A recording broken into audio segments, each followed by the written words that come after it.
شادی کرنا جائز نہیں؟ میں کہتا ہوں صاحب اور بھی بڑی چیزیں جائز ہیں، صرف ایک ہی شے جائز رہ گئی ہے۔ رسول پاک صلی اللہ علیہ وسلم سوائے اللہ کے کسی کے پابند نہیں، کسی کے پابند نہیں۔ تو جناب سیدہ خدیجہ الکبریٰ رضی اللہ تعالیٰ عنہ نے پیغام نکاح دیا، یا رسول اللہ میں شادی کرنا چاہتی ہوں، حضور کسی کے پابند نہیں۔ پر میرے محبوب نے فرمایا میرا چچا میرے والد کی جگہ ہے، میں اپنے چاچا سے پوچھ کے تمہیں جواب دوں گا۔ یہ ہے پسند کی شادی جو میرے نبی نے بیان فرمائی ہے۔ تو سارا کچھ کراس کر کر کے گزر جاتا ہے، یہاں تو حال یہ ہے کہ پالنے والا کوئی اور سائے میں بیٹھنے والا، باغ تیرے دی کر کر راکھی میں ساری عمر گزاری، تو جدوں اے پھل پکن تے آیا تے لے گئے ہور بپاری۔ اور بیٹا گزرتا ہے اماں کے دروازے کے آگے سے، اماں کے دروازے کے آگے بیٹا امرود لے کے آیا ہے 6 کلو، توجہ ہے میری بات پر؟ ادھر دیکھیں جی، چھوڑیں تھوڑی دیر ہماری سنیں۔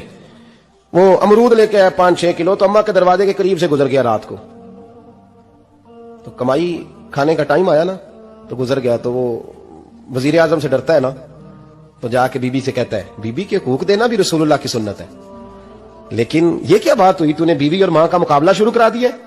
سمجھ تو صحیح، یہ تیرے لیے کعبے کی جگہ ہے اور تو بیوی کے لیے کعبے کی جگہ ہے، اسے بھی سمجھنا چاہیے، غور کرنا چاہیے۔ 5 کلو امرود لے کے تو ماں کے کمرے کے قریب سے گزر گیا ہے، بی بی کو جا کے کہتا ہے چل آدھا کلو اماں کو بھی دے آ، اس کے کون سے دانت ہیں، تو پلیٹ میں ڈال کے وہ لائی ہے۔ تو سمجھا ہی نہیں، تو نے غور ہی نہیں کیا۔ بندہ تو وہ ٹھیک نہیں تھا، نیپولین، اور کسی نے اس سے پوچھا تھا بتا زندگی میں پیسے لینے کا مزہ کب آیا؟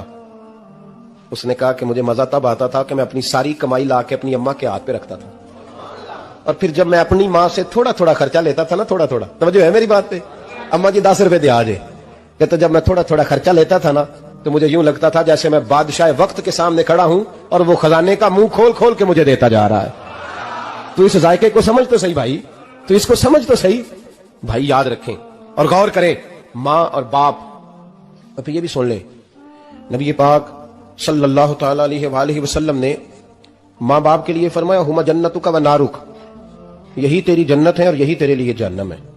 اگر یہ راضی ہو گئے تو تیرے لیے جنت ہے، ناراض ہو گئے تو چاہے تو ایک 100 پیر کے مزار پہ حاضری دے آ، لیکن جب تک ابا راضی نہیں اتنی دیر تک اللہ راضی۔ یہ حدیث پاک ہے، حضور نے فرمایا جس کے والد راضی اس کا اللہ راضی، اور جس کا باپ ناراض اس کا اللہ